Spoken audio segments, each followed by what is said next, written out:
भले 300 सीटों पर चुनाव लड़े, लेकिन क्षेत्रीय दलों ममता ने कांग्रेस पर साधा निशाना। पश्चिम बंगाल की मुख्यमंत्री ममता बनर्जी ने वाम दलों पर इंडिया गठबंधन के एजेंडे को कंट्रोल करने की कोशिश का आरोप लगाया है। उन्होंने इस दौरान कांग्रेस को भी नसीहत दी।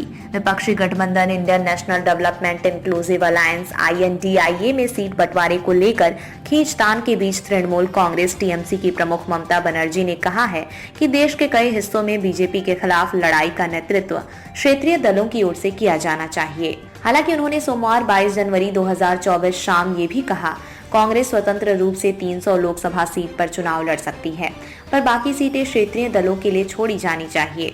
दीदी के नाम से मशहूर तृणमूल कांग्रेस TMC के चीफ ने गठबंधन की कार्यशैली को लेकर नाराजगी भी जताई। उन्होंने कहा कि इंडिया नाम मैंने ही दिया था, लेकिन बैठकों में उचित सम्मान नहीं मिलता। ममता ने राहुल गांधी पर भी इशारे में टिप्पणी की और कांग्रेस पर मनमाने रुख अपनाने का आरोप लगाया। वाम दलों पर साधा निशाना। प्राण प्रतिष्ठा वाले दिन कोलकाता में सद्भावना रैली का नेतृत्व करने के बाद संबोधन के बीच ममता बनर्जी ने वाम दलों पर भी निशाना साधा। वो बोली कि वाम दल इंडिया के एजेंडे पर नियंत्रण की कोशिश कर रहे हैं। उन्होंने आगे ये भी दावा किया कि तृणमूल की तरह बीजेपी को सीधी टक्कर कोई नहीं दे रहा है। क्षेत्रीय दलों के लिए कांग्रेस को छोड़नी चाहिए सीटें।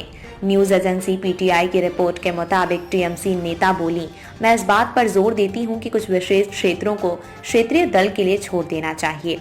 वे कांग्रेस अकेले 300 लोकसभा सीट पर लड़ सकते हैं और मैं उनकी मदद करूंगी। मैं उन सीट पर चुनाव नहीं लड़ूंगी, लेकिन वे अपनी बात पर अड़े हैं। कांग्रेस का उल्लेख किए बिना ममता बनर्जी ने राज्य में सीट बंटवारे को लेकर बातचीत में देरी के लिए उसकी आलोचना की। उन्होंने कहा, मेरे पास भाजपा से मुकाबला करने के लिए उनके खिलाफ लड़ने की ताकत और जनाधार है, पर कुछ लोग सीट बंटवारे को लेकर हमारी बात नहीं सुनना चाहते। अगर आप बीजेपी से नहीं लड़ना चाहते तो कम से कम उसके खाते में सीट तो मत जाने दें। मैंने इंडिया नाम का सुझाव दिया। उन्होंने कहा, मैंने विपक्षी दलों की बैठक में गठबंधन का नाम इंडिया रखने का सुझाव दिया था, लेकिन जब भी मैं बैठक में शामिल होती हूँ तो देखती हूँ कि वाम दल इसे नियंत्रित करने की कोशिश करते हैं।